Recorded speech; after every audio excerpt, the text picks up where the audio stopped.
I have never been a game player in my life. I don't like to play games. I never have. I don't know whether it was because my brother was such a sore loser or what it was, but anything from Chinese checkers to, go past one or whatever, buy the railroad or whatever, none of it ever appealed to me. And the whole idea that I should have become known through being on game shows is the irony of life. I mean, I never would have believed it ever would have happened. And so I always thought I was very, very dumb, and that I wasn't bright enough to play these things, and I would try so hard. I really tried so hard to, do my best and not to appear unintelligent. And so maybe that was part of what my energy was, that I was just trying so hard.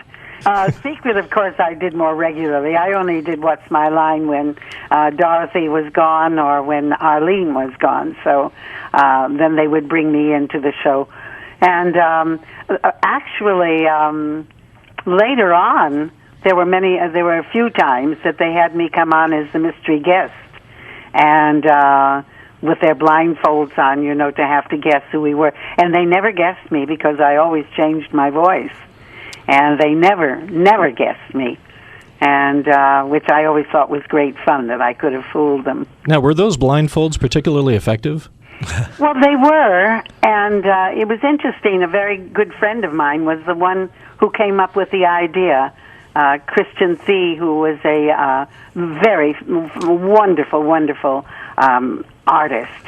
And he gave the idea to Janie Meadows.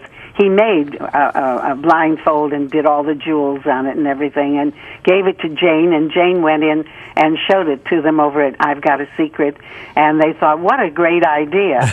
And then Chris never got credit for it, but he told me about it. But the thing about it was that you could see, even though that you have the blindfolds on. And I said to our producer and director, I said, we can see where the blindfold comes across the bridge of your nose, and right there in the corner of the eye.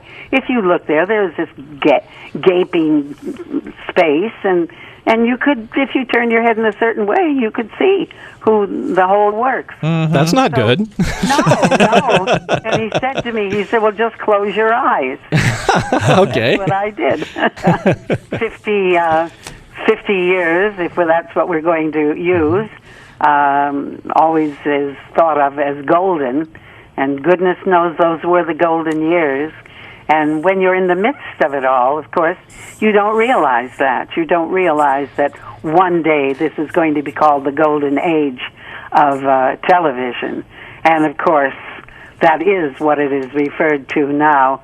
And when people want to interview you and talk to you about it, you think back and you thought, it was TV. It was a job. It was something that you could do, and we didn't really realize that lovely spontaneity that came from the show being live and having audiences. If you've enjoyed your journey on the TV Time Machine, please like and subscribe. We look forward to having you again on the TV Time Machine.